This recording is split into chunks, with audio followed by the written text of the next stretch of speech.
stories told with pure intention. Every voice gets full attention. Building trust without contention. Stronger through our connection. From La Videa to the diaspora. No gimmicks, just real data.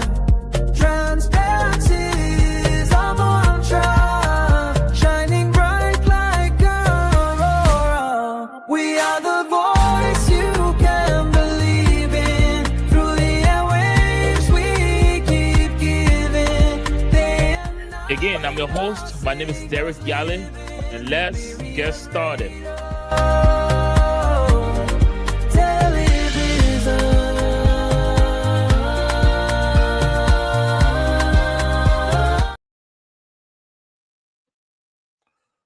Welcome, ladies and gentlemen, to the Liberia Radio and Television Network. My name is Derek Yale, and I will be playing host tonight on the 5th episode of Season 8 of The Hard Zone. If this is your first time joining us, The Hard Zone is an opinion-based talk show where we feature a team of panelists from different political institutions, different political persuasion. And here on The Hard Zone, there's no gimmick, no fluff, just real talk. And the Liberia and Television Network is a local media institution right here in Northeast Philadelphia, where we do our broadcasting and podcast from. We have our office open in Liberia for business, and also we have our website that we publish resources from different network, different media institutions in Liberia and the diaspora. So make sure you check us out on our website, lrtn.net. And for this program, we're streaming it live on YouTube, the Liberia Radio and Television Network, on Facebook, LRTN Live, and on Instagram, LRTN_231. And the Hard Zone tonight will feature some of the biggest news in Liberia, that of the President of Liberia delivering his State of the Nation address. That is the SONAN, and all of the reactions on it. The opposition's Black has been reacting to the president delivering his State of the Nation address, where he claimed to have created 70,000 new jobs, and also boasting of the economy growing by 5.1%. So we will have our panelists on very shortly to give you their reactions of that or development coming out of Liberia, and also here from the United States. The President Donald Trump has been very hard on immigration policies and restrictions. And we see recently that he included Liberia in one of the immigration policies that banned immigrant visas to the United States. All other visas remain active, but immigration visa to the United States, President Donald Trump administration put a pause to it as of now. So this is the two hottest topic that we have on our agenda tonight. Make sure you're following us, and please share this program on your social media pages so that you and your friends will benefit from this episode of The Hard Zone. So again, President Boakai announcing through SONAN that he created new 70,000 jobs, and he also bragged that, amongst other things, that the economy grew by 5.1%. That's what we have on our agenda today. So we'll see you right after this.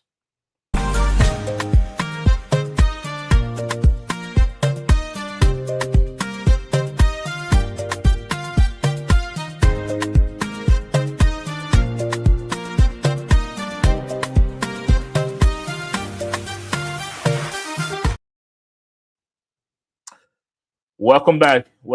This is episode 5 of season 8 of The Hard Zone. My name is Derek Yale. I'm going to be playing host tonight, and it's not just me on the show. We have our panelists lined up. We have Mr. Martin Boda here with us tonight. We have a new panelist that will be joining us, and then as the show progresses, we will bring on some of our other familiar panelists here. So again, stay with us. If you're watching us, as we introduce our panelists, make sure you're sharing this program on your individual social media pages. On Facebook, please make sure you're following this network, and also make sure you're sharing this program so that you and your friends may be able to benefit. So let's have our panelists for the night on so we can get into what we have on our agenda. But before we get into that, let's welcome Mr. Martin Boda. Mr. Boda, welcome to the show.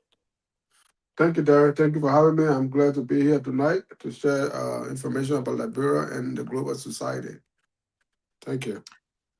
Thank you. Thank you very much, Mr. Martin Boda. Always good to have you here on the network. This is the fifth episode of season 8.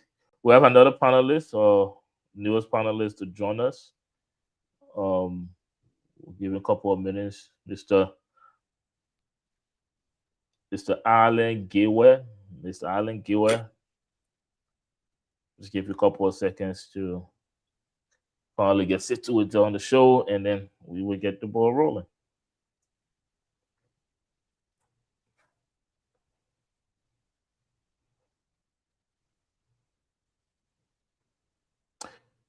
If you're watching us, this is the Liberia Radio and Television Network. This is episode 5 of season 8. So make sure you are joining us. Make sure you're sharing this program on your individual social media pages.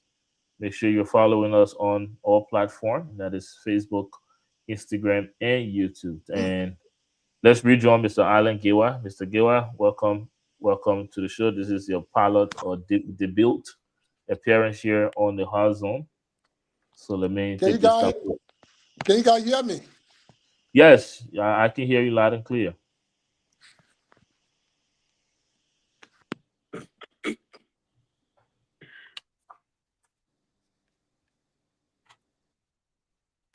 We just lost connection. While we're waiting for Mr. Giwa, let me bring this hot topic on our agenda, Mr. Voda. It's gonna be a good one. I'll be honest with you.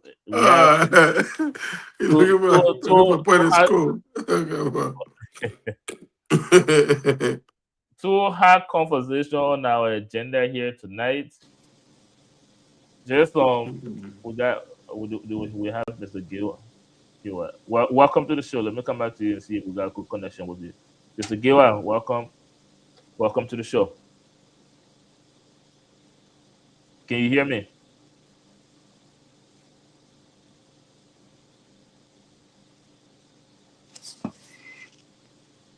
Mr. Giwa, can you hear me?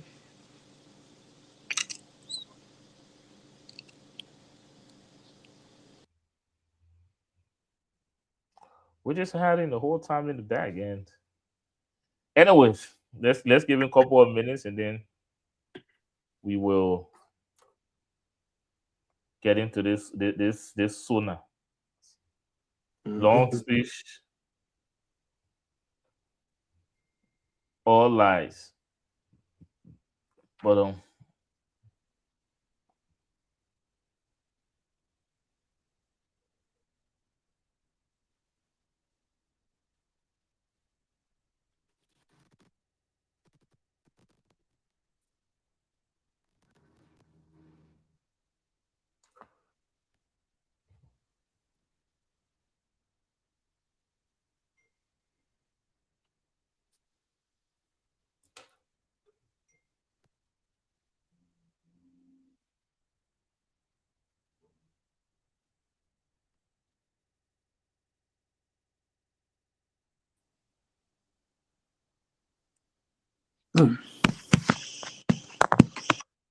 we got you on, Mr. Giwa. Yeah, I can hear you now. Thank you. Sorry guys, it was some technical issue I had to deal with in the back. But anyways, welcome to the show, Mr. Giwa. Thank you so much. Is this a debut episode? You're the newest panelist here, so again, let me come to you and say welcome to the Hard Zone.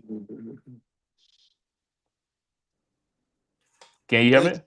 I can hear you clear. Thank you. Thank you. Let's get right into it. We have two topics on our agenda today. The United States tight policies on immigration, including Liberia, amongst other nations, on immigrant visa restrictions. and we have the president of Liberia delivering the State of the Nation address, and all of the reactions since that SONA was delivered. So let me start with you, Mr. Boda. Let's start with the immigration, and then we'll get this conversation going right into the SONA because it's a big conversation. But let's go, Mr. Boda, on the immigration issue. Well, so immigration is more or less is a domestic and personal. So America has its own priority. Who to give visa to, who allow into the country. And those things are considered based on track record of those countries coming to the United States, what they return when they come in, when they're given visa, do they return on time, do they stay, do they overstay that time into the country. So those factors affect you being granted visa status. And student visa or whatever immigrant status you come on, are you being productive? So all of these things come in line with the United States State Department policy or the diplomatic relationship with your country. And many might think because over the year, Liberia and America have this very good sister relationship, or son has son and father relationship, that would give her automatic freedom to just come to the United States, do or stay over, or we can just run to the embassy and get visa. But there are criteria set how you get visa, and many of who are living in America are going to understand why we don't get visa in Liberia. Many of us, unemployment, many of the people they don't meet the criteria of granting them no visa. So it's not just the fact that you come to the embassy here because America, I want to go to America to get you visa. There are criteria set. If you don't meet those guidelines, and if you come to the country and the United States are now cracking down on people overstaying a visa or entering a country illegally. So all of these factors is based on the reason why many countries have been affected today by visa restrictions. So Thank you. I know you want to explain everything that goes into America making the decision, but I would like for us to focus on Liberia relationship, matter of fact, most recent relationship, speaking directly to this administration. And why are we on a list of 75 other countries, including Afghanistan, Russia, Iran? And just recently, we saw this administration boasting of the healthy relationship we have with that of the United States and government. But I will come back to you on that. We don't need to tell us about United States policy on immigration. I want you to speak directly to President Bouaka and that of the foreign ministry relationship with the United States. Let's hear from Mr. Giwa, and then I will come back to you, Mr. Boda. All right. Well, I think the IRO, or international relations of the United States, is something that no man can easily understand, that with the exception of the president who is in position in this country. Every individual or president has come to power, they come with their own policy for international relations. Now, the government of Donald Trump is saying that many people that are living from 75 countries that he did mention, that you have a visa restriction for them. Some of them are becoming public charge or getting food stamp in this country. So they are they are traveling restriction, or they are traveling to America until they go through the assessments of the country, individuals that have been coming, and they are now working and they're living on government expenditure. That's why I'm looking at it. Yeah, and just to add to that and ask you a question on this. Recently, we saw the president of Liberia here in Washington, D.C., and that sparks conversation about this administration relationship with the United States government. In the aftermath of that visit, what we're seeing is more Liberians here being deported to Liberia. The question I would like to ask, how has the government of Liberia benefited from the relationship that they boast of having with the United States? Mr. Well, Mr. Giwa. Let me hear from you first, and then I'll hear from Mr. Boda. well, that's a interesting question, but I have not been really following up as to whether the governments of Liberia and government of the United States have come to a conclusion that this pressure will be undertaken, or we are giving the this support to certain sector in Liberia. It has not been in full, except we heard about, I don't know how many millions of dollars the group of Americans want to invest in Liberia. That's all many times we've been listening to, that other Americans want to come in to establish agriculture, tractor industry, and all those things in Liberia. That's a plug that we've been listening to, from Liberian citizens. But absolutely saying Boakai took over, what specifically United States have done for Liberian people, I don't know, but I'm still waiting to know. And the Liberian people share that concern with you, including myself. And we don't know how Liberia has benefited from President Boakai relationship that he bragged of having with Donald Trump, the likes of Elon Musk, and the United States. But let's hope Mr. Boda can explain that to us. Mr. Boda.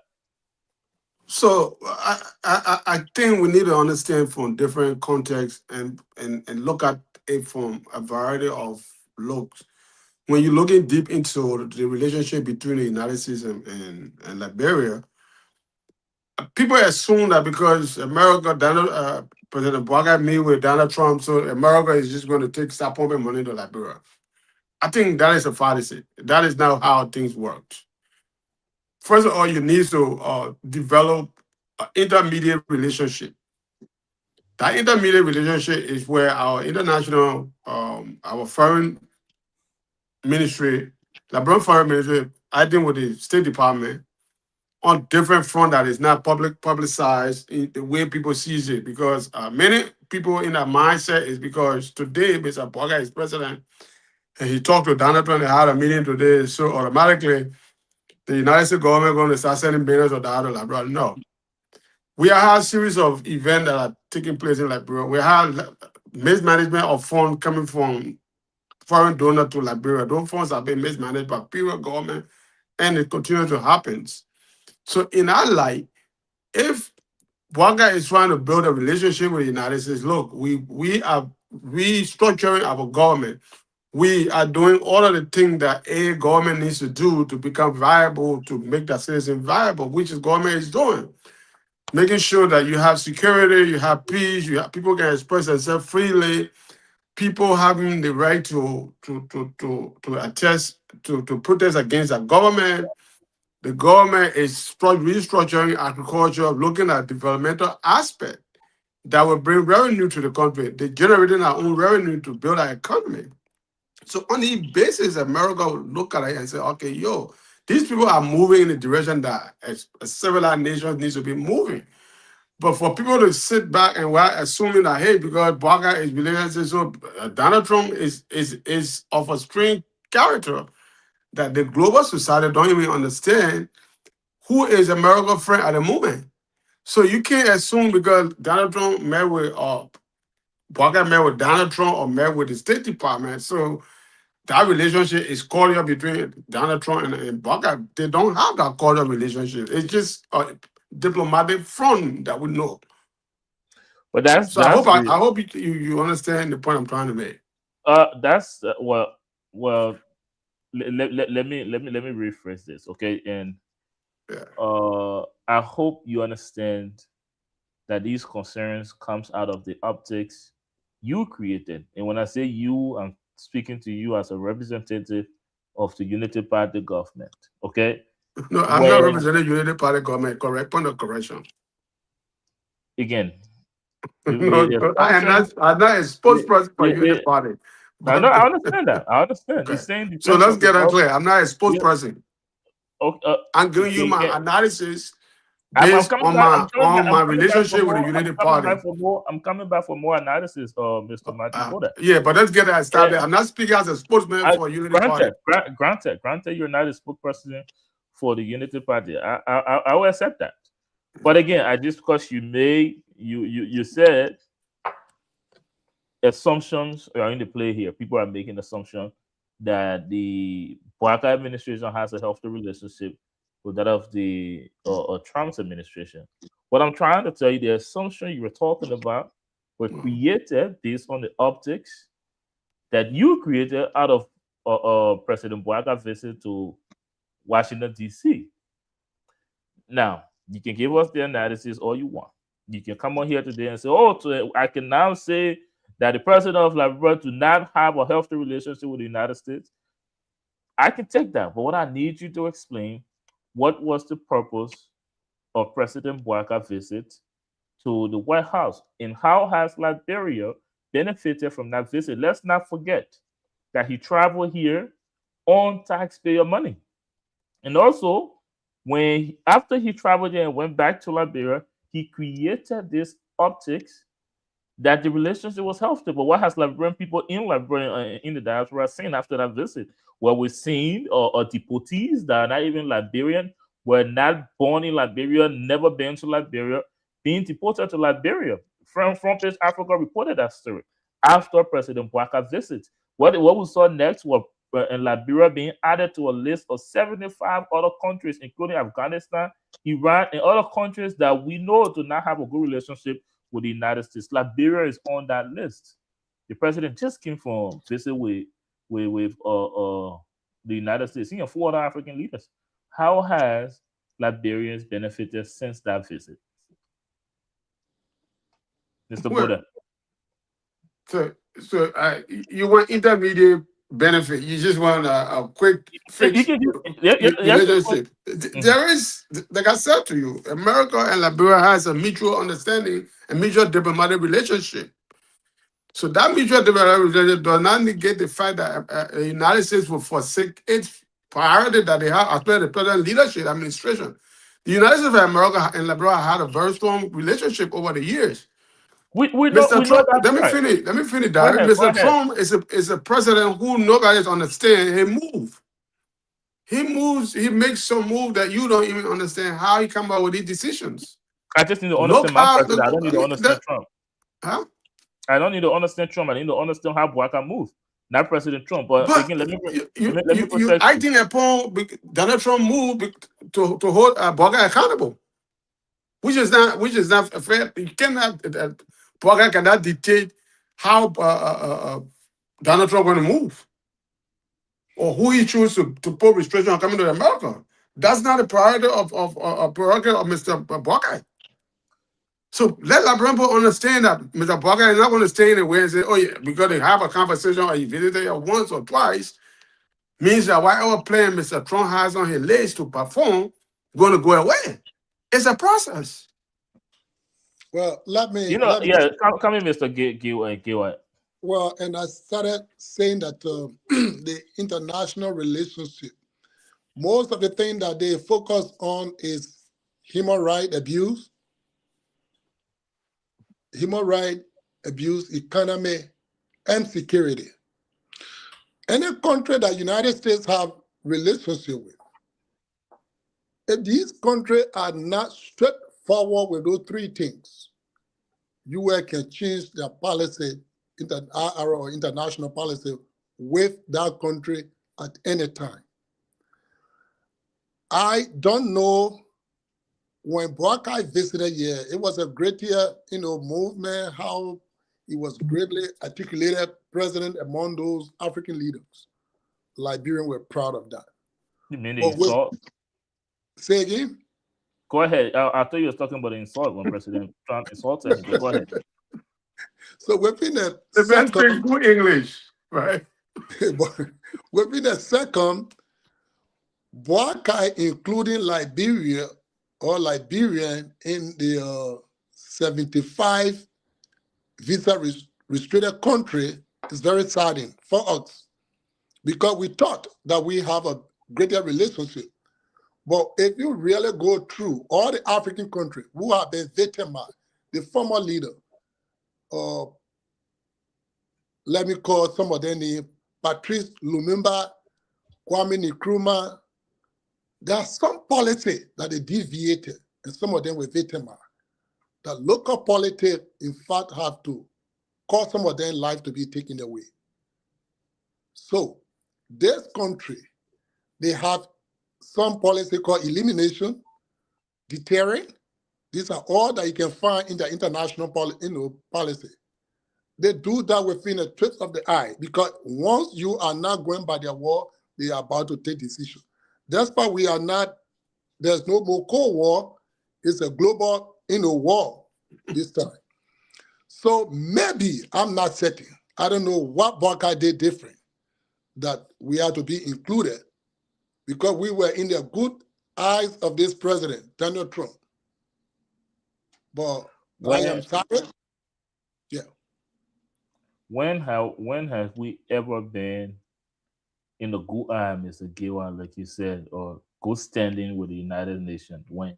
After we got off sanctions, after we have our government officials put on sanctions, after we had the United States infringing on our sovereignty, when have we ever had a good relationship with the United States? What I'm sensing here from you and Mr. Boda's response is what the government does to the ordinary Liberian people. Refuse to tell them the truth. The truth is, it's not looking good with us in the United States. It's not. It's never been looking good. But because people want to score political points, and I'm going to end with a question to you, Mr. Giwa.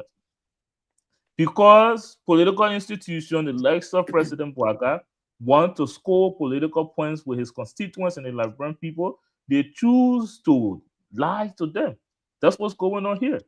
If President Bouaga had been very honest with the Liberian people and said the reason why I use the money to go see President Trump to his house is because he want to use his country to dump deportees here. That was the real reason. Because that's the only thing I came out of that visit since he went to Washington, D.C. Be honest with the Liberian people. You don't always have to make them seem that there is some type of fool, because there are people that actually do think what these visits are for. And you're trying here to spin it as though like something actually really happened. Mr. Boda talking about, oh, we can't just have an intermediate relationship. We can't just start benefiting. All of a sudden, we were not supposed to benefit. We probably never will. Because the meeting of those two presidents were never about us benefiting. Were never about us benefiting. So my question to you, Mr. Giwa, why the Liberian people, why did leaders, and this is just not Bouaga, just choose to intentionally lie to the Liberian people? Because whenever they lie, time passes, we see the real story. Mr. Giwa, go ahead. You know, I don't support lie. I don't support it. But I know when you're in leadership, there's something that can make you shame and you don't want to say the fact. So most leadership, even the current country that we're in today, Donald Trump has not been able to tell the truth to American people. Donald Trump left from here and went to California. He sent people there only because he wanted to follow his political opponent. That's the same thing that he's doing to Minnesota. It is true that there are Africans there, there are people there without document. He wanted to go, but he wants to show to his opponent that he has power. That's why it's happening over there. But again, no country or no president are actually equal. We have an equal factor, but there will always be big brother in the process. Now, the whole war, the global war we have, unipolar is no more bipolar. Now, United States has to police the war. They have the power, not only the title, they have the military power. They feel that they can walk on you anytime if you don't listen to them. And so the big or the younger brother or president in the third world country, they are afraid. Some of them feel threatened in the process. And if they can go through their history, things, the worst thing has happened to some leaders. And sometimes the one is a bit like this country will say, okay, if you can't do this, let's look at Obama. He said, if you cannot accept gay right, we will not give you aid. That was wrong. That was wrong. And based on our principle, we support United States Liberia. We felt that our founding father came from this country, and there is the old cultures that we have been dealing with. That is wrong for us to continue to follow that. Whether it's ugly thing that's not going to help our family, we still accept it because this is a big brother. They have the mic. So it's not right. Let me now come to your question. It's not right for somebody to lie to your constituent or to your citizen because you want to gain some relevance. I don't take that principle. Thank you, bro. I think if you need to continue, I give you 30 more seconds. Go ahead. Were you done? Yeah, okay, that's fine. Yeah, I think Mr. Boda will disagree with you. I think he entertains Liberian leaders to be very dishonest with him. But he's here to cry. I don't mean to speak for you, Mr. Boda, but go ahead. Well, I don't know where the dishonesty is coming from Mr. Walker. What did he tell the Liberian people when he visited America? That he said the main purpose of his visit, because we've been seeing the outcome of that visit, Mr. Boda. You don't know the outcome of the visit. You don't know the purpose of the visit. We've kind of been seeing it, you know. So because he came to America, they came to a conference, and Mr. Donald Trump kind of picked on him that he spoke good English, and they kind of have a mutual tap on that, and they have conversation. And our foreign minister have been coming here. The Liberian foreign minister have been coming to the United States, building some relationship. Liberia were able to get a 3-year visa status. In the history of Liberia, we have never had a status of getting a 3-year visa. So they had an agreement. Liberia, if you get Liberian United States visa to Kenya, it's now 3 years instead of just being 6 months. Those are benefits of that trip. What happened after is a whole nother story. So we can't just put everything in one batch and say, oh, because we don't know what happened between after Mr. President left and what happened. Mr. Trump got up one morning and said, hey, I got 75 countries on my list. I'm going to put it on visa restriction. That's we have to ask questions. How did this come about? Was it something that the Liberian government did in quite recent that needed Mr. Trump to take a decision? Those are questions that we have to investigate ourselves. We can't just come to a conclusion, the president here, he lied to the Liberian people. No, he didn't lie to the Liberian people. They were having a working relationship. But Mr. Trump decided to do what he wants to do. So do we investigate what happened as a Liberian? It is you and I cause now to investigate what went wrong, what happened between the time and now that causes the president to put restriction on Liberia or put Liberia among the 75 countries in the visa list. But Liberian people don't want to investigate anything but chunking on the president. Oh, the man, bro, especially you, Derek, your image, the president came here and spent Liberian people money. But yes, he has to spend Liberian people money to travel. You can't stay in a bedroom and achieve anything. So I don't want to think that Mr. President Boga allowed the Liberian people he came to America if Donald Trump said, okay, I'm going to build, I give you $5 million. He said, United States give you $50 million, and he did not deliver the $50 million, and they kind of beat a lie. Then that's something to say. But I don't know where Mr. Boga lied to the Liberian people at for what? What did he tell the Liberian people when he went home that he lied about? Can you tell us? What did he tell the Liberian people? What did Boga tell the Liberian people that were promised him by the United States government that today they sanction Liberia, so he's a liar? Can you tell us?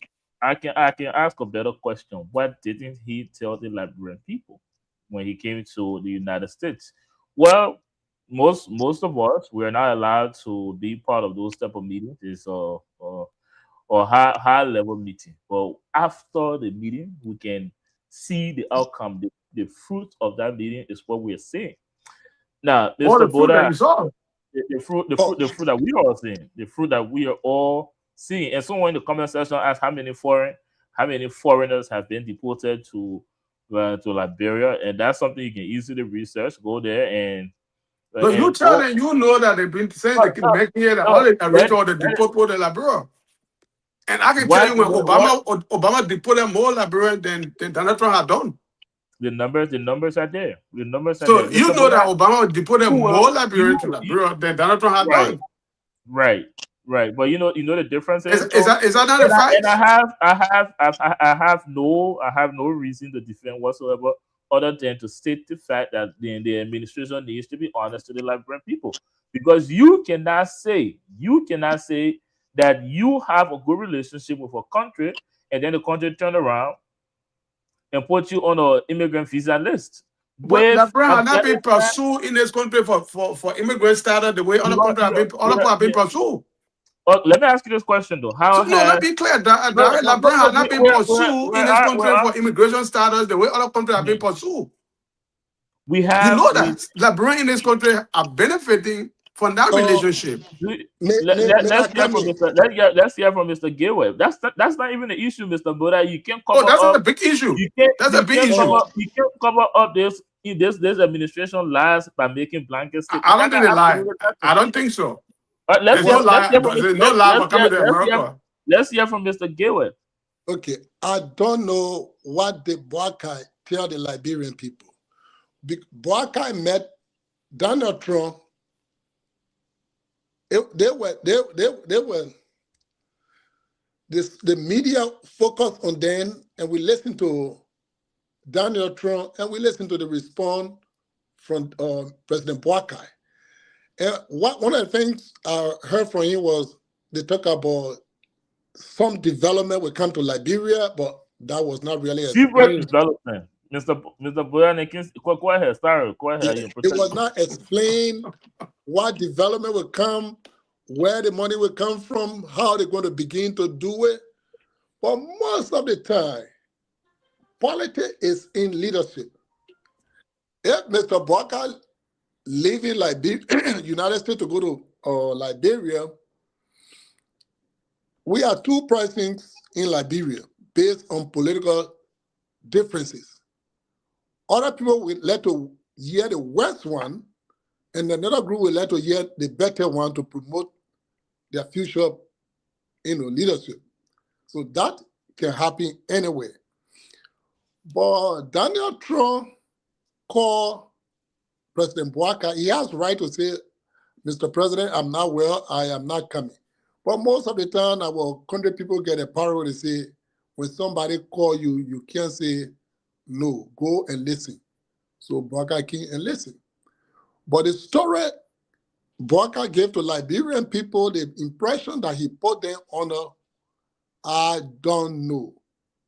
But most often, leader will not make his image wrong to his political enemy, neither his supporter. Yes, the thing is, this is not rocket science. This is not rocket science. If I say I went to Mr. Boda's house, I spent my family money, went to Mr. Boda's house, and Mr. Boda and myself has a very good relationship. And then just a few days later, I see Mr. Boda on live talking about what difference is. I see Mr. Boda on live telling, oh, your people are not allowed to come to my house. I'm pretty sure my family will ask and be there, but I thought you said you and the president had a good relationship. And that's what Mr. Boda is running away from. Because Mr. Gayway, President Boakai, and his foreign ministry put the Liberian people under the impression that they had a very good relationship with that of the United States. And the only thing Liberian people have been seeing, we all have been seeing, is in the negative. Before the other story break, one that Tipoti, some of whom are not even Liberian, never been there, wasn't born there, are being deported to Liberia. The next thing we know, Liberia and Iran in the same category, and Afghanistan in the same category as that of and when it comes to relationship with the United States. You expect us all to ask, where did we go wrong? Or did the administration lie to us? They lied, this dishonesty that Mr. Boda is clearly trying to defend, even though it's indefensible. They were very dishonest to the Liberian people. Derek, I don't know how many foreigners have been deported to Liberia that are not Liberian from the United States. What again? Do you have the number? Let's move the let's do you have the number of people that have been deported from here who are not Liberian to Liberia? The question is simple to you, Mr. Boda. Do you know the number of people that have been deported? Because you're just making statement that you don't even know what you're talking about. Okay, have the foreigner not been? Why? You don't have any numbers to say this is the number of people that were deported. Why does the numbers matter? Can you who are not Liberian? That's not right. Can you say on this live stream that no foreigner has been deported to Liberia. Why does the You number tell matter? me how many foreigners the Donald Trump government deported to If Liberia it when matter, President Biden if it came there matter, and veto? if it Give matter, me the I will. numbers. If it matter, I will state it here. But the fact that even if It's not one, true. You cannot state the fact. It's even not if true. even if one foreigner were deported to Liberia It's after not. There's Bwana not failed, even one the foreigner point deported to Liberia by the the Donald point Trump of the government to matter Liberia is to the the Liberian point of the government. That's matter not here true. is the point of the matter here is after President Bwaka visits, whatever That we've is not seen true, Derek. has You been need to correct irregular. that statement. It's not true. But There have not been any foreigner again, deported to Liberia by the United States government that is not a Liberian. That is not true. Mr. Boda, Correct that. No, let's correct that statement. but It's not true. the thing is, just because you say it's not true, it's not like you're presenting something. It's not true. You got no record. Can you show or any evidence? Mr. Can you show any record? Again. Do you Mr. have a Boda, record? Are you speaking the absolutely. facts or you just Absolutely. assuming? Front page Africa published news story of That's not true. It's being, nowhere on Front Page Africa that they Again, publish anything. again, Can Mr. you bring Boda, the title? When? Mr. Boda. I don't Just want to have a because- conversation when you don't have facts. We are going to kind of give people just facts. You're because- talking about facts. Have the facts. Don't come Okay, here and give people a story that is Then not give, true. then Derek. give us the fact, Mr. Boda. Give us the fact. That's the then. fact I'm giving you. It had never happened and it's not happening. You're giving us your words. That's all you were giving us. That's fine. If you got anything contrary to what I'm saying, show the record. But Mr. Boda, let's be fair to No, show the record. Let let's it be on let's record. be Show fair. that they were Let's Liberian be deported. fair. They were foreigners Let's be deported by the fair. Donald Trump government to Liberia that is not Liberian. Mr. Show the Boda, record. Mr. Boda, let's be fair. That's not to the public. facts. It had never Let's happened be and it's fair. not happening. Mr. So Boda, that's not true, Derek. Mr. Boda, Don't let them make those Mr. statements Boda, here. Mr. Boda, let's be fair to the conversation here. Okay? I am very fair to you because you are not being objective enough. You are being biased just to smell the Liberian government, and especially the Bwaka Leb administration, that they're taking foreigner from here that is not Liberian. That's not true. It has Mr. never happened. Boda, It's not happening. Mr. Boda, There's are you no going to record to prove that. There's no record. Are you going to protect me? You are protected, sir. Are you going to protect me, Mr. Boda? Thank you very much. You know, just because you say something is not true does not make it to not be true. Okay? We all saw here when multiple news outlets broke the story of deportees that were not Liberian, never born in Liberia. There was even an SOS call for one of them. But if you're asking me now, I agree. I do not have or hard evidence to show you. That does not mean it does not exist. But if you're telling me that just because you say something that makes it like facts, then you're not being fair to the discussion. You're not being fair to the discussion. Let me clear something. Go There ahead. was an individual who asked that he wanted to be deported to Liberia. There was an individual, I think I can't remember the name. I think he's a Mexican or Mr. from Boda, South America. Listen, it's Mr. from Oh, I can't remember the guy's name. Yeah, he went. They say into Liberia. Liberia accepted him. No, he wanted to go to Liberia. Liberia accept to have to host him, but he didn't say to Liberia. Okay. He had not been to Liberia. Okay. Mr. Boda. So that was agreed upon. The Liberian government was certain to receive him. Mr. But- Boda, there are so Let me many. finish. Protect me too now. Protect me. Let me finish. Yeah, I'll give you your time. Okay, there are so many dishonesty to pick from. Okay, and all of these things can be proven. Simple Google search will give you the answer you're looking for. I don't need Google search. Foreign Affairs post that picture with Elon Musk here to change optics. That one I lie again? Is that one somebody lying? Your foreign minister on FaceTime, your president and Elon Musk relationship, is that one lie again? Or that because we supposed to if Donald Trump is friend with Elon Musk, what that's supposed to mean? Well, the Donald Trump friend, well, not Donald Trump or Joseph Bwaka, but that's the point of the matter here. The point I'm trying to make is, I mean, if the President Bwaka is friendly with Elon Musk, what that's supposed to mean? well, was he the fruit? Elon Musk. It doesn't mean that Elon Musk going to just take everything to Liberia. You know what's I find interesting? Why should we focus on all lies when we can focus on the lies they're telling? Derek, let's make a conversation meaningful. Because a Bwaka relationship with Elon Musk is a businessman. Right. There's an investment by Elon Musk in Liberia, which is Starlink, providing telecommunication services, internet services in Liberia. Is that large?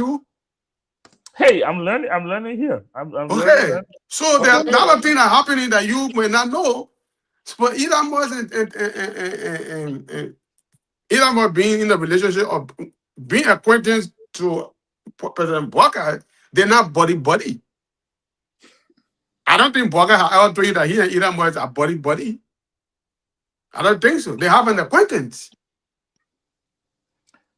Thank you very much, Mr. Boda. I know you will take all of your time to defend this government. So let's just flag another. Let's you know what we do. You can't prove you can't defend the government out of this one. Let's throw another one at you. Let's take a break and we'll come back. We'll talk about the 70,000 jobs your government and created, the 5.1 growth in the economy, and we'll talk about the state of the nation address. But for now, let's take our first break. Thank you. In our community, we help each other. But when it comes to prescription pain medication, such as opioids, sharing isn't helping, it's harming. What works for you could be dangerous, even deadly for somebody else. Don't share your opioids. Instead, help by guiding your family, friends, and neighbors to a doctor. Real help saves lives. This message is brought to you by the Multicultural Community Family Services in partnership with LRTN.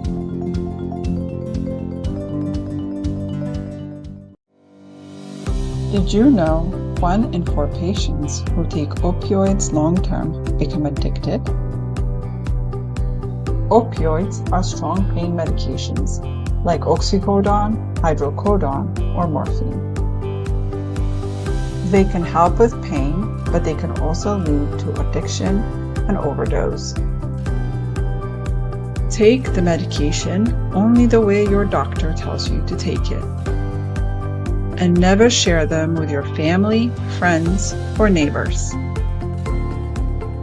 Know the risks. Stay safe. This message is brought to you by the Multicultural Community Family Services in partnership with LRTN. Attention all organizations, NGOs, and social clubs in and out of Liberia. Are you tired of relying solely on social media to run your operations? An effective web platform is your most important marketing tool, and that's where Tiamat.com comes in. Hello, my Liberian people. My name is Sophia, and I want you to consider this. 53% of consumers do online research about an organization before talking to someone from that institution. That means not having a website could be costing you opportunities. Step up your game and establish a professional online presence. Introducing our web platform, designed specifically for 501c organizations, small businesses, and political organizations, social clubs, etc. At Tiamat.com, we understand how important it is to make a great digital first impression, which is why we offer you all the help needed to develop, maintain, and host NGOs and small and big organization websites by giving you a full suite of services that includes automatic billing for members, membership and visitor portals, first-class design and functionality, and much more. The best part is, it only costs $20 per month. Upgrade your image today with our customized web design services. Visit www.tiamat.com to get started. This is a Liberian-owned business.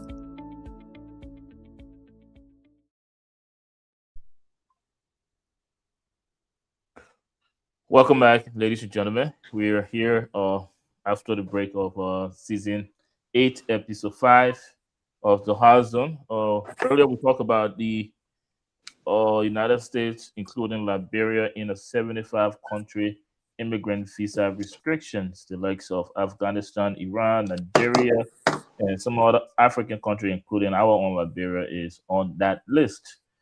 Now we introduce the next composition, the State of the Nation address by President Joseph Yema Boakai. Recently has received a lot of reactions, mostly criticism, and from the opposition black, and just stating a quote, the Standard Bureau for the ANC, Mr. Alexander Cummings, said that Liberia may be growing on paper, but too many Liberians are still hungry in reality. Even though the president of Liberia claimed to have boosted the economy by 5.1%, that is more than what he projected. And also, he said to have created 70,000 jobs. Again, we are seeing too many reactions, too many criticisms, some praising it actually, we should admit. But let's hear from our panelists what they think about the State of the Nation addressed by this administration. But before we do that, let's recognize the presence of Mr. Prince Sharif. Mr. Sharif, welcome back to the show. Well, thank Are you. you okay, Mr. Boda? Yeah. Yeah, Go thank ahead, you. Mr. Thank you, Mr. Yala, and our brother, Mr. Boda. You know, we've been away, not, by our own will, but we all know the country will find ourselves in sometimes schedule and circumstances keep us away, for a while. But we are grateful to always be here, to share the platform with fellow Liberians who also have the passion to see Liberia, in a better position. While it is true sometimes their own, desire, we want to say is misplaced, but they also have a desire to see a better Liberia. So we are grateful to share the platform with these people. And thank you so much for, again, giving me the opportunity to be on here. I feel at home. I feel like, a heavy burden is lifted upon my shoulder. So, yeah, I'm glad to be here. I feel so excited. Yeah, thank you. Thank you, Mr. Sheriff. And also, I must add, is since it's your first time appearing on this network in the new year, let me extend from myself and the network Happy New Year to you. And also, I see you are fully represented in your CDC of Barat. Do you care to talk to us why you're being represented that way today? Yeah, the paraphernalia of the CDC is not just an ordinary a symbol. It represents a struggle. It represents a revolution for a better Liberia. So whenever we are in these, paraphernalia, it gives us a strong sense of belonging to Mama Liberia, a strong sense of patriotism, and it encourages us to do more in order for us to be able to liberate our people. To liberate our people through our actions, through our intellectual, capacity, and etc. So whenever we are in this, it behooves us to go above and beyond in our patriotic duty to ensure that Liberia is rescued from the hands of charlatans, miscreants, and liars and etc. So yeah, it's a privilege for us to be here in this paraphernalia. Thank you very much. We've already introduced our topic for this segment of the show. So I'd like to come straight to you, Mr. Boda. Talk to us about the president of Liberia recently giving his State of the Nation address. Mr. Boda, let's start with you, and then we'll hear from Mr. Giwa, and then we'll come back to you, Mr. Sheriff. So the president outlined various sectors, various achievements, what they intend to do in that speech. Talk about agriculture, talk about the fishery industry, talk about farming. So a host of things he listed. And those things are being projected and they are moving in the right directions. We see cost of fuels are going down, have become stabilized. Our stable food is now, the price is down. Inflation is down. So those are signs of improvement in the economy. You want to have stability. Stability, you want to have the economy being stable. The economy is stable. Liberia is being stable. Now, so we're moving in the right directions. Is everything 100%? No. Will everything be 100% ever? Never, ever. There's now a 100% economy. So people want to, if you looking at the government and you trying to think that the government is not doing anything, then you are living in an outer space. You got constant electricity in the country. The road networks is working. The government is generating more revenue.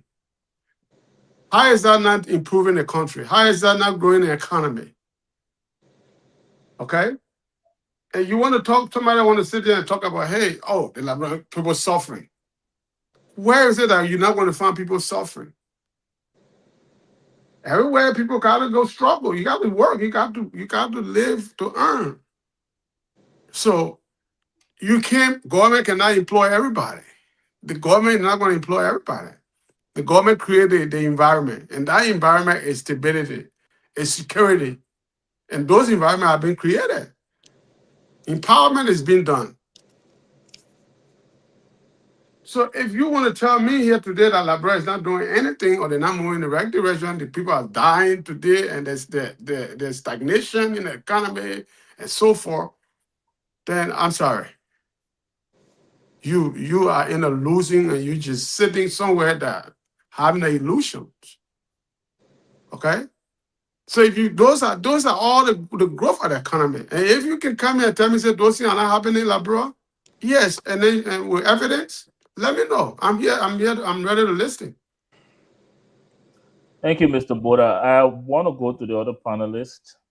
So, but let me just say this, and I'll come back to you on that so you can address it, because it's important that we clarify the play on words here.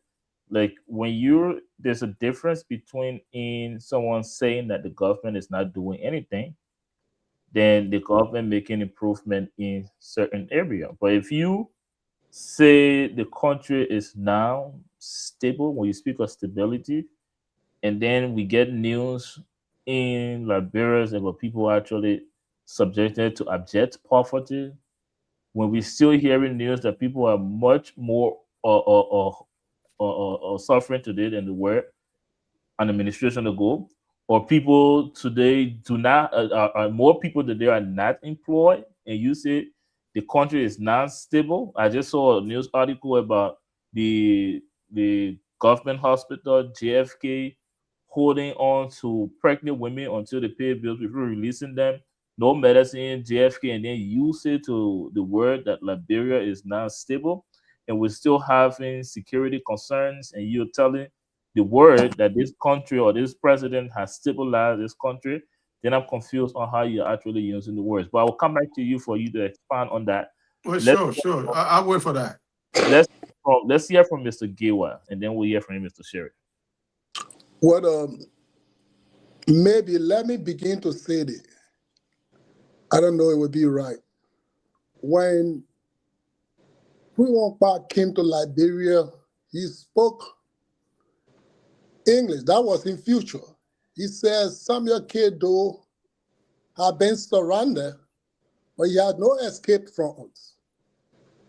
But Liberian people generalized that statement and said that Kwame have taken over. I wonder some of you was alive or were born to listen to that statement. And people jubilated from the crux to executive mansion, and that got some people killed.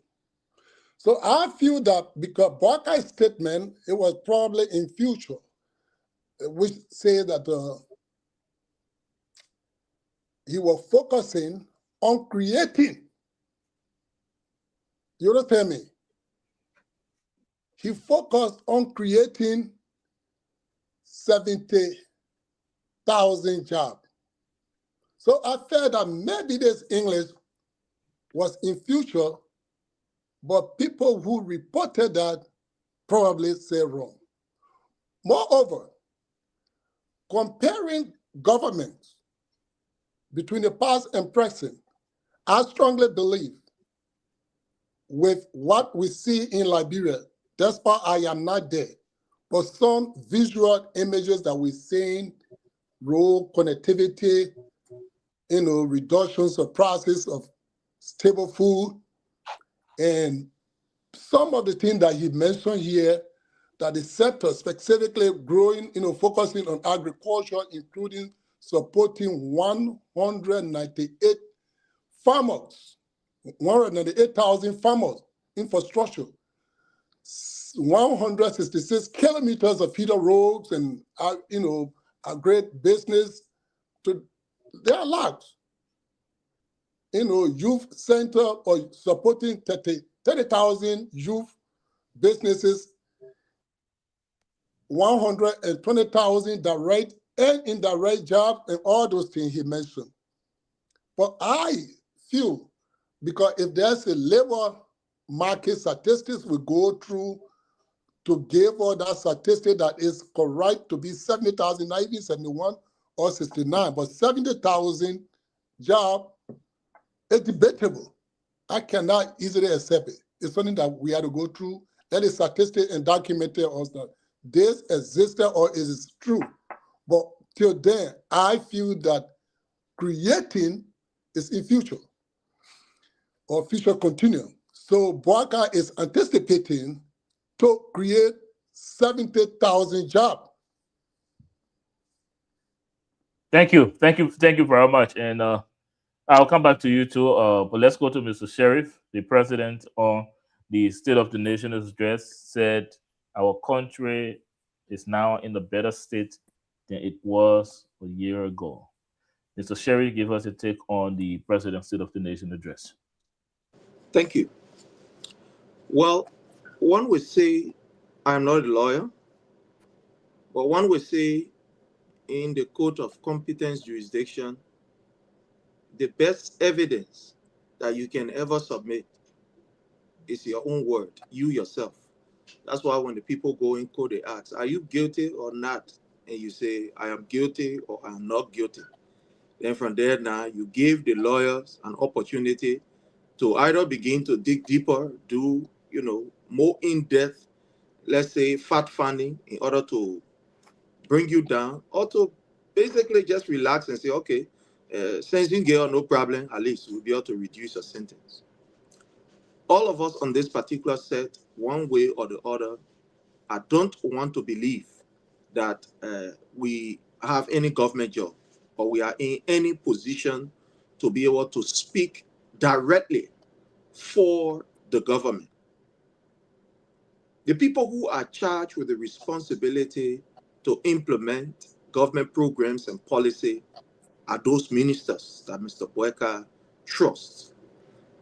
And I will just cite you just one of the many instances. When you listening to the video of Mr. Jeremy Pia, the man who is charged with the responsibility of interpreting, explaining, and, one would say delivering to the people through, his own verbal way of or talking and telling the Liberian people about the achievement of government, he came up and made us to understand that, in fact, he opened like this: we need to be sincere, honest, and truthful to the Liberian people. That man is a government official that is charged with the responsibility of defending government and explaining government policy. He made us to understand that we need to be honest, we need to be sincere, and to be truthful to the Liberian people. Went on and on, etc., and make us to understand that the report or the SONA, I like to say SOLA, State of the Nation law, that particular State of the Nation law, there was some information that was infused in there that was completely a contradiction to the reality. According to the man who is charged with the responsibility and appointed to explain to us government programs and policy, he said it. The videos are all over. I'm very sure you have it. And maybe during the show, maybe you may play if you have the time. He said that information enshrined in that particular SOLA was just a misinformation, was lies. And they were not being truthful to the Liberian people. So if the information minister would say such a thing, who am I? Who are we here to come and say, yeah, that's true. The road, the people pave the road. Yeah, that's true. The people do this, the people do that. Then it means it's a contradiction, because the government herself has already indicted herself by saying, no, it's not correct. People talking here, and not true thing the people talking. And even what is happening is that when you look at even the rescue, so-called rescue mission, The anger that is among these people relative to this particular solar is something that you don't even need fuel for it to ignite fire. Just carry dry wood there, it will start catching right away. The people themselves who Joseph Newman Boyka appointed to implement along with him, they are the ones that are telling you and myself that there's a big mistake in this particular document. That this document here is not correct. Too many lies there. They were not honest to the Liberian people. Look, to just leave all that and come here, what did Mr. Boyka say to us when he became president? He said every year he will ensure that 10,000 jobs or 10,000 young people, are trained in the area of digital, let's say in technology. That's why he promised the Liberian people. The videos are also there. We have clip of it. It's all around the place. It's all around the place. I will not bore you with too many videos in your inbox, but they are all around the place. He said 10,000 young people will be trained every year. But in that particular solar, Mr. Boyka was able to tell us 1,000 young people were trained. Who is writing the president's speech? Who gave him, Mr. Boyka, this information? No, let's just leave that. Let's come to the most important one. The issue of the FOIA. Thank you, Mr. Okay. Thank you, Mr. Sherry. I'm sorry, I'll come back to you. I just want to have our panelists respond to some of the questions and maybe give rebuttal. Mr. Boda, let me come back to you on the question I asked you earlier, and if you want to respond to Mr. Sheriff or Mr. Gayway before doing that, you're free to do so. But I was asking about your use of the word stability, and Liberians across the country are still complaining about a lot of different issues. How do you reconcile that word stability with that of the reality of what's going on in Liberia? And also feel free to respond to Mr. Sherif or Mr. Gayway. Go ahead. Well, I'm not. Mr. Sherif has his own. He's a political opponent, and he will always have his criticism, no matter what happened in Liberia. He's never going to look at anything that happened. Nothing has happened in his eyes since the government took over. Liberia still Liberia when they were in the real government was in regime. So that's how Liberia is. That is his interpretation. Liberia has not moved anywhere beyond where Joia left it. You're speaking generally. Can you speak directly to his point, though? He said the government had not done anything. He made some claim about. Cannot let you. Go ahead. Let me make my. You can't tell me what to say. Let me say what I have to say, Darren. I'm speaking to the issues. If you give me a chance to speak to the issue, you want me to speak what you want to hear. You're not going to hear that. No, not necessarily. I just want you to speak more specifically, Mr. Buddha. Go ahead. But I'm saying to you, from Mr. Sherif intro, and the point he made here clearly indicate that the government had done nothing since they came to be. All of the promises they made, they have not fulfilled any. Those are facts that he just stated right here. I'm not saying it behind his back. So the point I'm making here to you is, whatever Mr. Sherif here would never have made to any facts about the government progress. And you talk about stability. Yeah, there is stability. The country is stable. We're not fighting war. Nobody at war in Liberia. People go to bed, they work on sound. They go about like normal activities. That's stability. There is not people killing people everywhere in the street. Nobody running away for their lives. Nobody being tortured. Nobody afraid to go out there. That's stability. The country is stable. Across the landing point for the country, there's no instability anywhere in Liberia that you can point to. Unemployment is not instability. No. So that's what you're looking at, because somebody not employed. Then you always have instability in Liberia, because all the population will not be employed. You know how 90% of Liberian population employed. Thank you, Mr. Wood. But Mr. Gilbert said that he would not accept he refused to accept the 75,000 job created, 70,000 job created, I stand corrected, or that the President Walker included in his State of the Nation address. Do you care to expand on that, to respond to Mr. Gilbert? And I see by the nodding of his head, I think Mr. Sheriff disagrees with the statement that unemployment is not instability, but I'll get to him later on. Mr. Buddha, if you would care to respond to Mr. Gilbert's statement. You're looking at one aspect to make the country unstable. Because somebody's not employed, so I mean the country is unstable. That's your argument. That's not the facts. That's not the fact. Not because somebody's not employed makes the country unstable. No, it's not. So let's get that correct. So it's not because one element of the fight of the economy or the puzzle is not there. So it's everything is unstable. Is that what you say? Let's see. I'm not saying So anything. I'm not going to defend everybody's statement here. Whatever he said, that's his position. I'm not going to counter everybody. I'm not going to talk about. We analyzing the speech. He said that he did not say. He said he think Mr. Boga misspoke. That's what my brother said. Or somebody he was speaking in the term of feature analysis. You're making that his decision. That's what he's saying. Mr. Buddha, I always say if you care to respond. I never say you. That's what I'm saying. I'm not going to respond to that. Again, let me come in. I will come to you, Mr. Gill. I'm coming to you next. Okay. You made opposition when I asked you to react to the president Osona, and just like every panelist here. So you made a position, and I will expect you to defend that position. Well, I'll defend it. The president is doing very well. I defend the position. The president, the government is doing well. They're creating jobs. Thank you. Thank you very much. Let's see. I'm not going to draw away from that. I'm proud of what the government is doing. Thank you. Go ahead, Mr. Gilbert. Go ahead, Mr. Sheriff. Yes, sir.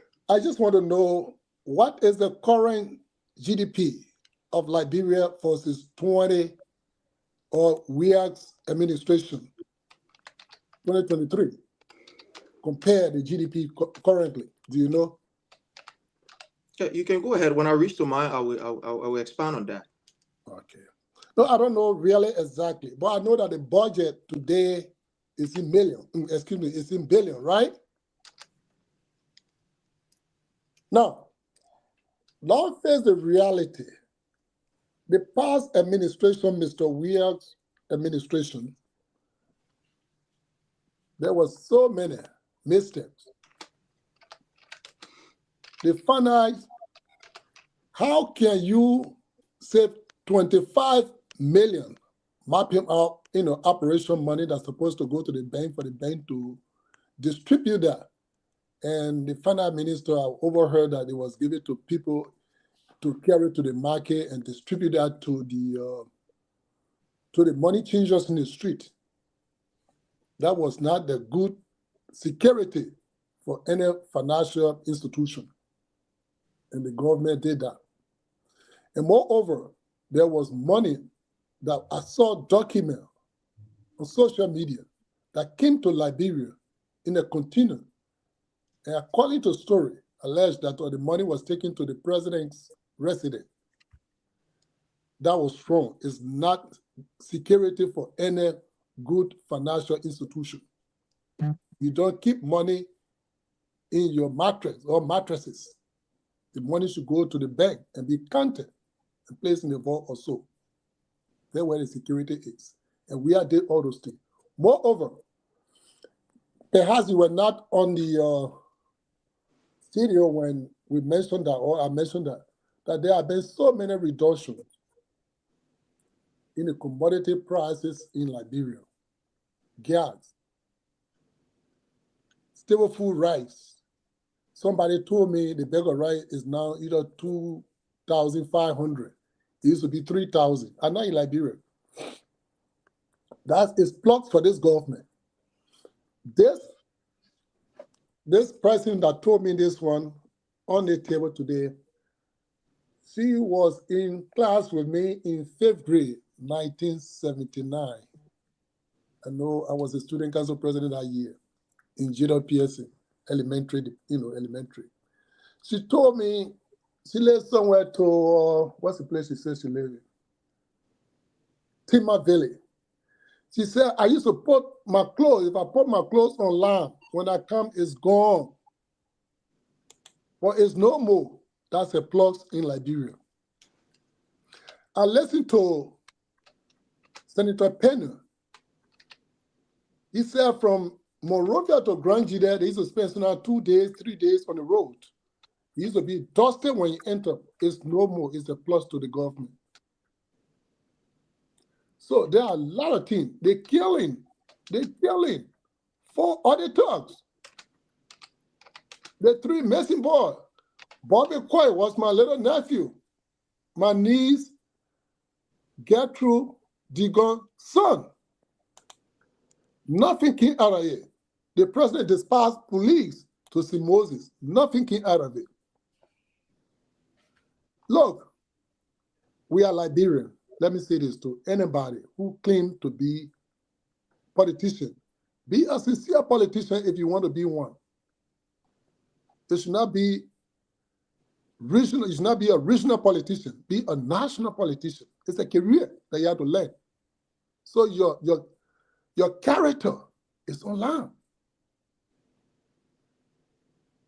Thank you very much, Mr. Giwe. I have a question for you, but we're running fast on time. So let me hear from you, Mr. Sheriff. And because I know the initial position you set up on this is if the spokesperson for the government already put some holes in this, or so not making it appear to be dishonest. What other status the people that's not inside of the government have on this? But I want you to be more specific and talk about when the president's statement that the country is in a better state than it was a year ago. I want you to specifically address that. And again, if you care to respond to any of the panelists' positions here, you're free to do that as well. All right. So in order to be able to explain whether Liberia is better or not, we look at the reports. Because when investor wants to invest in a particular country, they don't go listening to what's the parents say. Where my class may say the time we're in 5th grade, 1970. They don't go listen to that. They look at the report that is coming from credible institutions like NAMO, in Liberia, like the U.S. investment, or report on Liberia, like the MCC report, etc., etc. These are reports that they look at that give them the confidence to invest in a country. And let's go to the most recent report that has to do with the MCC. In the MCC report, we saw the government falling flat when it comes to good governance, the rule of law, and etc. Government effectiveness, the MCC report, government effectiveness. The government fell flat. The government fell. Go to the NAMO report of 2024-2025. All of the places that you can look at to tell whether the government is doing well, okay, or good. These are people who are in Liberia. They are not international people. The NAMO report made us to understand that the country is in a free fall. Autopilot, just driving by itself. Anything you hit. Anywhere lane. It's just moving. According to those reports. I'm just being general in the report because, time is not in our favor. But there are 2 things that I want to quickly run to. I don't know whether Mr. Gill was talking about, the GDP of the nation, or he was talking about maybe our budget. I'm very sure maybe he was talking about the budget because he talked about billion. Because if you are talking about, the country GDP, Liberia GDP is somewhere around 14.89 billion, between there as far as the recent report, the World Economic recent report is. So I don't know if that is what he was talking about, but maybe he was talking about the issue of the budget. Now, No, if I can come in, what I was trying to compare both administrations. You understand? I was trying to compare both administrations. These are the reports that can be taken to the organization that you are talking about. That's what I say. Well, this is one nation. This is not about regional politics or you want to buy your party. No, I wanted to know the GDP versus GDP 2023 in Liberia, comparing to current GDP of Liberia. What have been the progress? And moreover, let me just say that because you mentioned something about document that they look at. Can you allow Mr. Sheriff to finish and then you can just hold his thought, and then I'll give you the opportunity to respond to him. Go ahead, Mr. Sheriff. All right. So the Honorable Boda talked about the issue of stability. I'm surprised if Honorable Boda would tell me that stability that just only for you not to be here in concern, firing, bow, they mean that stability. Amen. America will in here, the people expect much from us. The point of correction, I did not tell you that's at least a series of things to you that's still in like when no correction. Then we made that correction. And then I said boom, boom, boom. You said I gave you a list series of things to be stability. And you can go ahead. Again, yes, Mr. sir. Sheriff, just to give me a second, please. I will give everyone enough time to respond or to correct whatever needs to be corrected. If we don't have time, you can always do so within your closing. Thank you, Mr. Sheriff. Stability is not limited to just the absence of the sound of gun on the streets. When the nation cannot provide employment for its people, where in Liberia we almost have 80%, not according to me, according to the Investment Climate Report of 2024 from the US. When you have 80% of your people unemployed, that is instability. The country is not stable. That is what we call instability. When you have the security sector, the Liberian National Police will march in Kinjaw and massacre people, and at the end of the day, nothing comes out of it. That is instability. When you have the police going to someone who is, have some mental instability, Matthew Moluba, the man will say, oh, I will not go to hospital. The police go to the man, say, my man go to hospital. Man say, I will not go to hospital. You have to leave me. They fire the man 8 times, wow, until the man die. Up to today, no one is held responsible. You say the country is stable. When today you have the criminal rate, I have the report right here, have increased by 25% from the regime of Madam Ellen Johnson Sirleaf to that of President Weah in this time. Don't believe it. Go to the Ministry of Gender recent report. The Ministry of Gender recent report on domestic violence. Liberia, I say other people in Liberia, go there. It tells us that rape and domestic violence has increased. According to the Ministry of Gender report, it has increased. But yet and still you say Liberia is stable. Okay, no problem, we'll move ahead. But you said something that is very, very much important. You said government create the environment for, growth, for progress, and etc. All of these reports that I've just enumerated will tell you that the environment is not safe. Like the most recent one, like I said, you can go there. I'm just right in front of it here, so you can go to the 2025 Investment Climate Report on Liberia. So when you read that report and read from other reports, the most recent 2025, when you read from that report will tell you that there are troubling signs in Liberia relative to the environment, as far as a conducive environment that will promote peace, that will promote investment, etc. They are concerned. And we are seeing it. Let's even forget about our feeling, or let's forget about people. I know some of us will be able to talk on the issue based on what people tell us. But let us go beyond that. Let us read what is on the paper, and let us hear from outside of our comfort zone. If you want to discuss the issue, frank and fair and be balanced, Don't just listen to people who, you know, maybe you are associated with. Ask other people. On a daily basis, people are speaking out. There's the reason why we are seeing a nationwide protest. What is happening with this particular SONA report is a nationwide protest from Liberians that will make the government to even come up and now start confessing that they were dishonest, that they were not truthful, they were not fair to the Liberian people. It's because Liberian people are not protesting maybe in the common way that we've seen it. It's a new wave of protest against the government, where Liberians say we will not sit down and allow the government to lie to us. We'll use the internet, we'll use our TikTok, we'll use every other social media handles that we have to expose the government. And today we are seeing it. That even the people who believe in this government, people who put their lives down for this particular government, these people are saying that we are frustrated. For you to tell the Liberian people 70,000 jobs and just be vague like that, where is the 70,000 jobs? In which one of the sector? Why didn't he name specifically those areas? Hey man, for God in heaven's sake, we are here in the US, man. We are ought to be very fair, balanced, and not bow down to the wings and caprices of people who maybe they are part of our organization and we support them. So therefore, anything they say, we must say it. We ought to be very fair because our eating pay not in the people's pocket.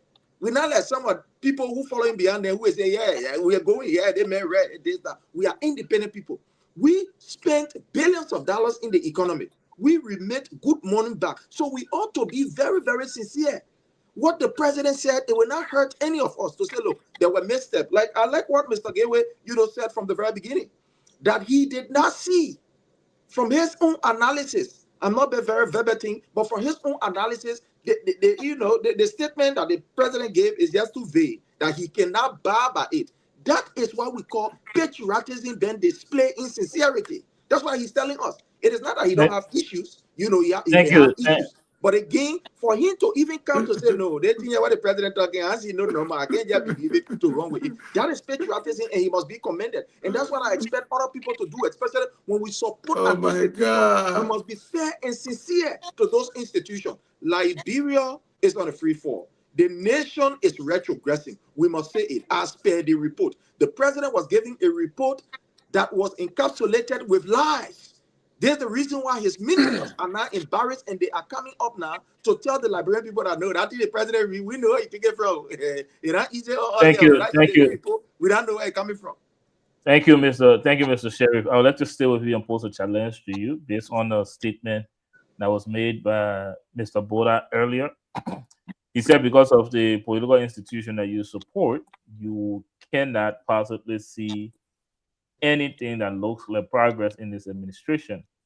So I would like to pose a challenge to you as far as the nation's state of the state of the nation in this administration. Do you see anything any positive that you can point to from this administration, whether it was mentioned in the SONA or not? Do you see anything positive? A patriot is one who is very sincere and fair, not only to himself, but to his conscience and to the reality that is on ground. What we are seeing in Liberia, I can tell you. I would just like for you to answer the question if you don't mind. Do you see any positive for this administration? Unfortunately, I am not really seeing a positive in any one of the sectors. Not even 1% for any sector?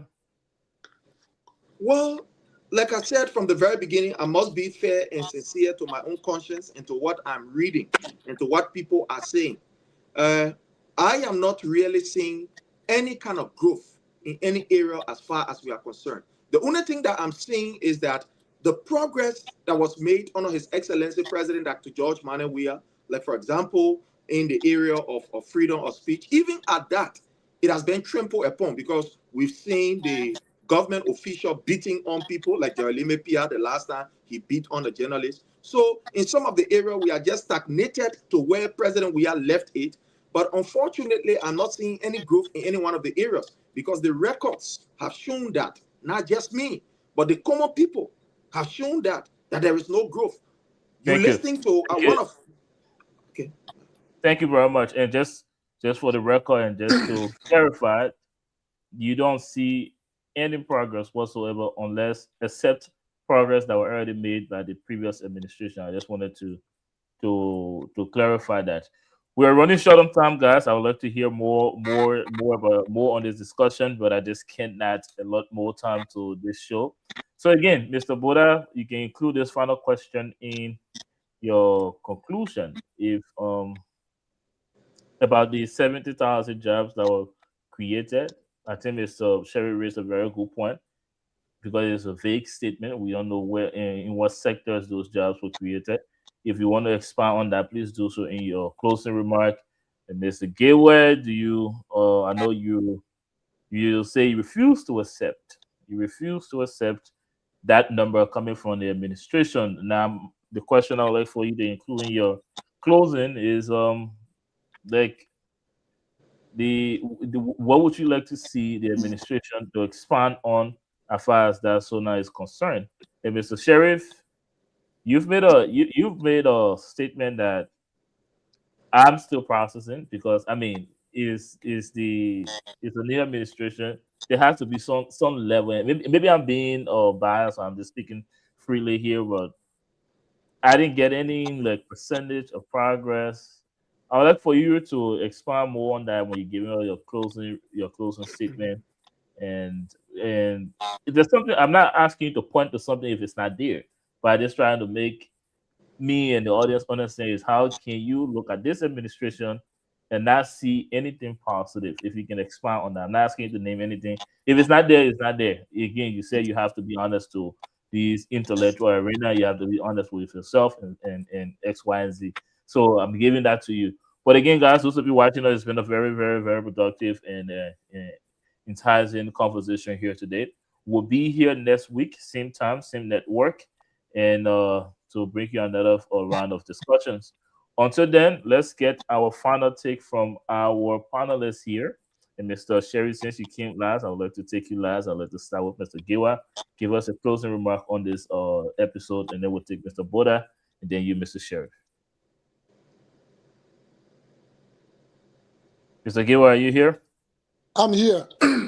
Give us this is what we draw the curtain to. Give us a closing remark on this episode. Okay. Well, thank you so much. What I'm looking at, first of all, I was thinking about comparing the both administrations. And what I see here, we are really, really struggle. He did not do anything. If I could read, you listen to that, Mr. Sherry. He was charged with extra judiciary killing. He did all those things was doing the administration. Struggle, corruption was a peak compared to Boakai. It's on the screen. So one of the things that I am not really sure of is the 70. I don't know what statistic or where this statistic came from. It could be true. It could be lie. I don't know. But for the shorter periods of time, if we are comparing or gave a demographic of who working in Liberia, we will come up with that statistics, but I don't see it that is there. I think Mr. Boakai is exaggerating or using some figurative expression to exaggerate what went on. What we call hyperbole. Probably that's there where he spoke from. And we should accept it. We should accept that too. It's part of the English that we should understand when speaker I speak it. Maybe there were Mr. Boakai. Or else he was using future. And I listen. He said focusing on creating. That could be future continue. Or let me say present continue. Thank you. So maybe there where Mr. Boakai came from. Well, yeah, we have to understand the language. Yeah, maybe President Boakai was speaking for the future. Maybe he creating those jobs. But I think it was pretty clear when he said created. So let's go to Mr. Martin Boda. You can talk to us like Mr. Sheriff raised earlier. Talk to us because you can't just make. Or let's be honest here. You can't just make. Mr. Boda, it's your time. I will come to you. I wish you had came on the show earlier, but because you made a very good point. You can't just make a vague statement. 70,000 is a very big number for 2 years. 70,000 Mr. Boda, So, let's hear you out. so Talk to us. I don't know what made you think that 70,000 is a big number. For 2 years, 70,000 you got jobs. over, you got a population of over 6 million people. I mean, 5.5 million people, and 70,000 is a big number for you. In 2 years, No, creating jobs. it's they say that they created 70,000 jobs in a month. It's So your time this to let us know. is not 70,000 that he said. This is not 7,000 jobs that were reported in December. We created 70,000 jobs in December or January. But Mr. Right? Wola, So excuse me, just a second. let me finish. Let me finish. So 70,000 jobs within 2 years, and you got variety of sector within the country. You got the agriculture sector, the construction sector, the business environment, all of these sectors creating jobs. So you can't tell me that none of the area have created a job.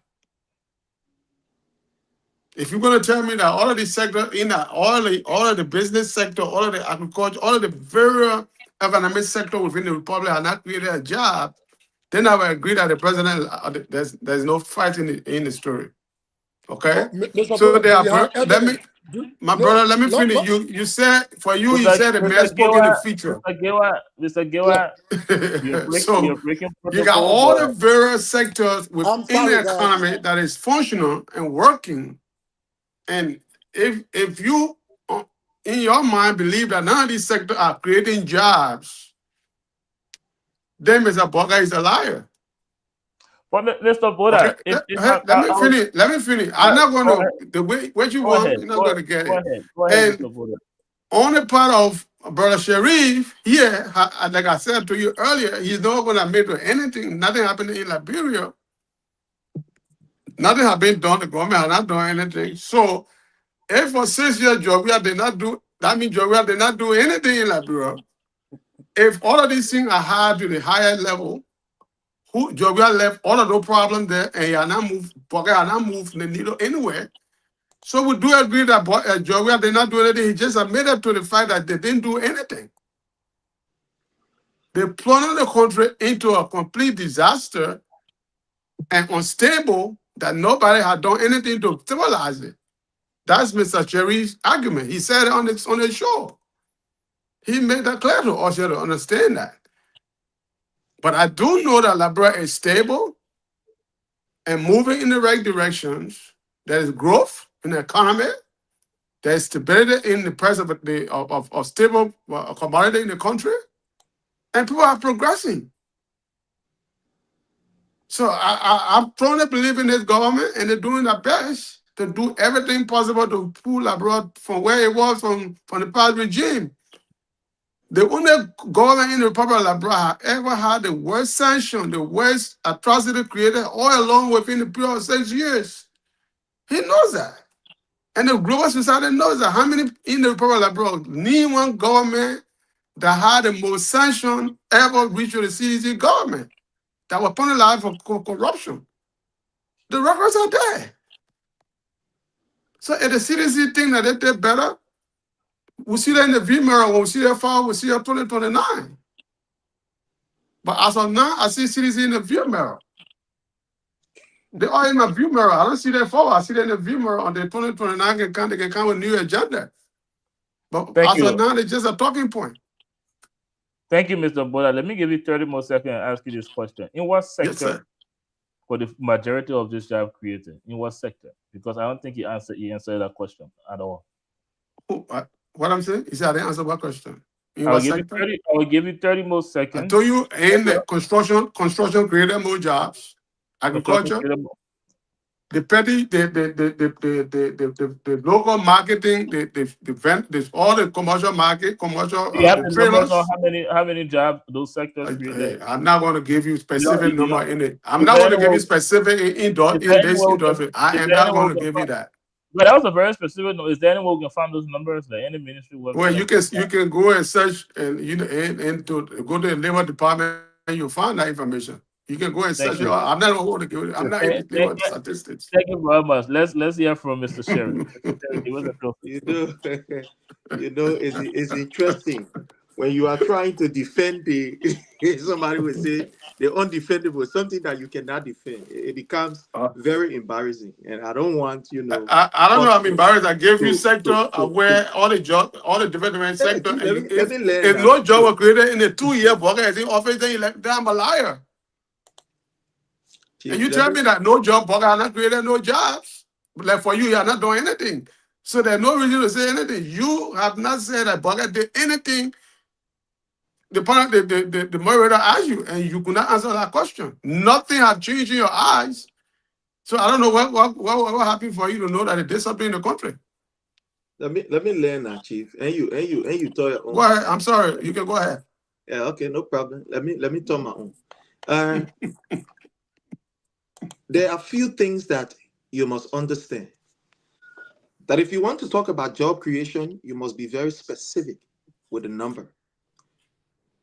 And I have a data here of the total employment created by the government of Liberia, in especially the SOEs, state-owned enterprises, you know, a sector like the Ministry of Youth and Sports, the Ministry of Public Works, Liberia Electricity Corporation, Liberian Agency for Community Empowerment, etc. So I'm just going to, let me see if we can turn this around. Okay, I don't think so. But let me see. Here you see where I'm speaking from. I think you can see these reports right here. I'm trying to do a report for something, and I have all of these reports here. Luckily, I think you can see them. Now,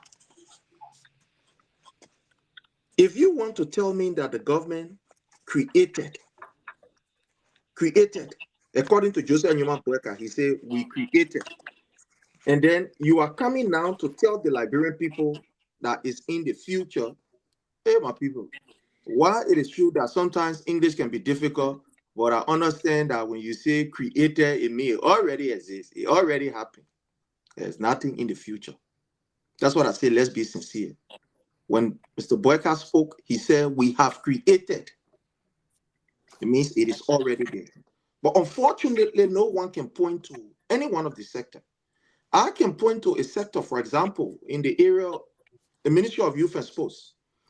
Under the government of His Excellency President Dr. George Manneh Weah, before he could leave office, the number of persons that were gainfully employed was 5,000. And let me tell you the areas that the employment came from. The area the employment came from the Ministry of Youth and Sports is the National Youth Service Program. The National Youth Service Program was able to gainfully employ, if we are to break the number down, which I'm not going to do because we don't have the time. But when you look at the National Youth Services Program, provided employment opportunity for young people. When you look at the National Cadet Program that makes up this particular 5,000, when you look at the National Cadet Program, it employed that empowerment, and there were young people who were employed in that area. When you look at the business setup support, there was serious employment. The videos are over where President Weah was able to give the amount of $3 million to the Liberian Business Association through the bank, that you can go and apply for it, you know, with all of the requisite documents, and that amount will be given to you. These are all things that you see there. When you look at the public works program, where we had the bridge and waterways program, the people, the old man there who under the Weah-led administration for 4 years, they were employed, keeping our city clean, you know, sweeping the streets and trying to make sure that everything is okay. It is there. You see that number. They were gainfully employed. When this government took over, what happened? What did they do? That program, they squashed that program. The almost 700 persons that were taken from the the EPS, the Executive Protection Services, almost 700 people were laid down. Only because, according to Joseph Newman Boyka, President Weah employed them. He said then that these people, they were downsized. Let's look at the Transport Ministry. As I speak to you, do you know that there are currently downsizing going on at the Ministry of Transport? No, let's look at the Freeport. Do you know that at the Freeport, the last time they put up the document that they were putting down almost about 136 employees? No, let's look at the LRA, Liberia Revenue Authority. Do you know that recently, in fact, it was just about 4 months ago, they put out a circular where they said they will be putting down 125 persons, but it will be done in phases. And the first 35 is already done. And they will be implementing it in phases. You saw that. The information is all over. It's not something that I'm making up. So for you to come here and say, oh yeah, that's true, you know, in that sector, you've now named one to give us a specific number like we are doing here. You've not. Look, let's be sincere to ourselves to call this out whenever it is wrong, to say it is wrong. I'm not going to dive into somebody say, President, we are domestic, this, that. We are not talking about President, we are here. You know what we are talking about? We are talking about a rescue government who the Liberian people said will give you an opportunity. So for you to stay calm and be telling us about President, we are there, it means you don't have an agenda to convince the people. It means you don't even have anything of tangible to tell the people what you are doing. If I see people still talking about, oh, the time President, we are there, and my bread will not get butter inside, and my kobo will not get salt inside, then it means that up to now you have not put your feet down.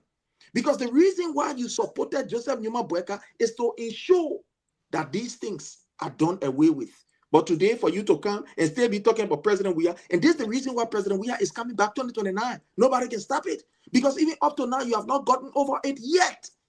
That President Weah is not the president. All of our colleagues that talked here previously and all the others, they will not be specific in any area of employment. Look at the security sector. No, don't believe me. Believe the report that just came up from NAMO, a local NGO that is highly respected and credited by other international NGOs. NAMO report talk about the issue of insecurity in Liberia. Go to the Ministry of Gender website. What the Ministry of Gender website say? Their own report is giving an increase in domestic violence. But you can't hear that. You want to tell me, say, my friend say, you think a friend say we here for? No, we here for the reality. Everything that we are seeing in Liberia, that's what I said, with where President Weah left the progress, some of it is still there. But unfortunately, some are seriously declining. Like, for example, let's look at the area of security, the rule of law. Don't believe me, go to the MCC report. What the MCC report said about the rule of law. No, you go there and tell me what it says, because I'm going to tell you. The rule of law, the MCC report said Liberia will dismally performed. Let's look at good governance in the MCC report. The MCC report told us that we were at 100%, but now we have declined to about 30 plus maybe percent. And you come here to tell us that we are doing well, we are progressing, then you can't name the area that we are presenting. Look at agriculture. The man who said that he's an agriculturalist, he's a guru. This man has not been able to move a needle in the agriculture sector. Where President Weah left it, that the place stay here. But he said, we must believe that Liberia, we are progressing, we're going forward. Mr. Boda, this is 2026. You got to be honest to yourself. If I'll borrow from the late legend of the reggae music, our own, how you call Lucky Dube. He said, please, I'm not Lucky Dube. I said, no, I think it's Peter Tosh or one of them. He said, be honest to yourself. Please be honest to yourself. That's 2026. Be honest to yourself. And if you are honest, the people who you think you are defending, they know that you are sincere. Bro, Jerry? Yes, sir. Go look at yourself in the mirror. Thank you very much. Look at yourself in the mirror, yeah? Thank you very much, Mr. Boda. That's all I can tell you. When you go home tonight, or when you home tonight, look at yourself in the mirror before you talk about honesty. Thank you. Look at yourself in the mirror first. Look at yourself in the mirror. Go and so search yourself in the mirror. Thank you, Mr. Boda, Mr. Sheriff, Mr. Giwa. If you see any wrong, if you see anything on yourself, then you come back and talk to me. You're breaking protocol on the show. But again, thanks to each and every one of you panelists, and more importantly, thanks to those of you that joined us today for this episode. We will be back here next week, same time, same network. So make sure you tune in. But for now, this is where we'd like to draw the curtain. This is the Liberia Radio and Television. Come back, man, Sherry. Don't run away. Come back. Now when they talk about the sauna, you came here today. Thank you. Hope to see each and every one of you. Hope to see each and every one of you next week. But for now, You guys have a pleasant good evening. Thank you, Dan. Peace, Thank peace, brothers. Good night. Thank you.